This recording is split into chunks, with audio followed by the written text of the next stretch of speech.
Hey everyone, I'm here to show you how to take the scientific names and use those to find the sequence data that you need. So we're here in 6 periods. We're going to use a couple of these. The scientific names you can get pretty easily. Go ahead and copy and paste those off of this document. And then we're going to go ahead and go to the NCBI nucleotide search here. And we're going to go ahead and paste it in along with COX1, or the cytochrome oxidase subunit 1. And hopefully it can do a little search and come up with an answer for us. This one came up with a bunch. There's a bunch down here. But fortunately, it popped up right here at the top. So that's the one we're going to use. We can go ahead and click on that. And what we're looking for is just the cytochrome oxidase 1. It should be about 400 to 600 base pairs, something like that. Not in the thousands, and we're looking for a link that says FASTA, FASTA. So if you scroll down a little ways, you can see it's right here. We're going to click on FASTA, and that gives us the sequence data in the FASTA format. So here's our FASTA format. It includes a caret with a name, and then there's a paragraph return, and then just a whole bunch of letters beyond that. And we don't have to read it or write it down or anything like that. We can just copy it. In this case, we're going to copy it over to a blank document. This is just a purely blank document. It shouldn't have anything besides paragraph returns and spaces. So I can paste it in there. Boom. Okay, now I need to adjust the name. I'm going to zoom in a bit.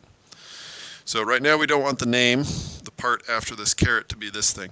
When we go ahead and put it in the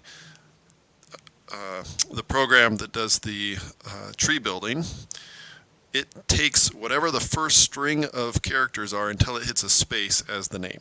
So right now the name is this NC underscore 008545 thing.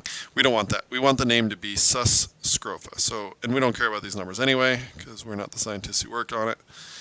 In fact, we don't want it to be just sus. The genus name, we want it to be S. scrofa, just in case we have multiple, this is a pig by the way, multiple pig species.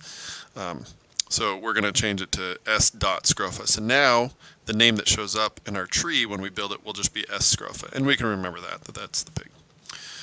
Cool.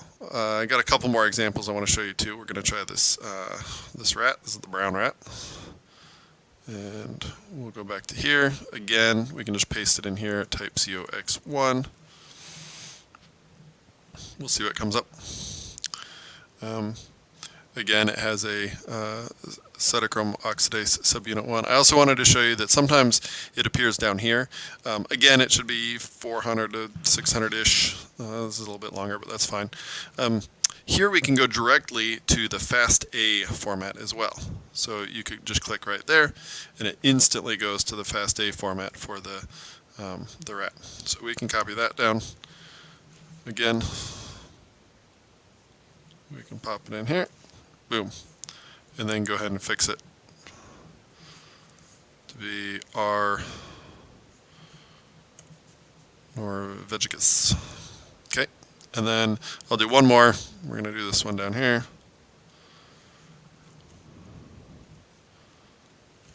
COX1. In this one, there's only one possible result, so it just throws it up there. It doesn't even give you the option to click on it. It just says, hey, this is it. This is the one we got, which is fine. We got one. It's great. Here's the issue. If it ever says complete mitochondrial or complete mitochondrial genome, something like that, it's going to take the entire mitochondrial genome, which in this case is set somewhere probably. It's about, oh, right here. It is 16,595. It is way bigger than we want. So we want to zoom in on just the cytochrome oxidase 1 subunit. I could scroll down and look for it. Another handy little cheat is I can hit Control F and then just type COX1 and it should take me right there. Boom, COX1. And then I hit the little CDS tab on the side there. You can also get it just by scrolling down a little ways and keep an eye out for this cytochrome oxidase subunit 1 or COX1.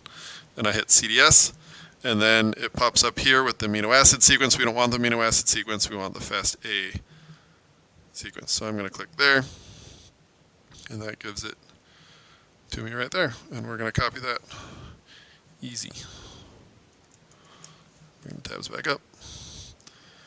And I'm going to paste that in here. Again, nothing but paragraph returns and spaces.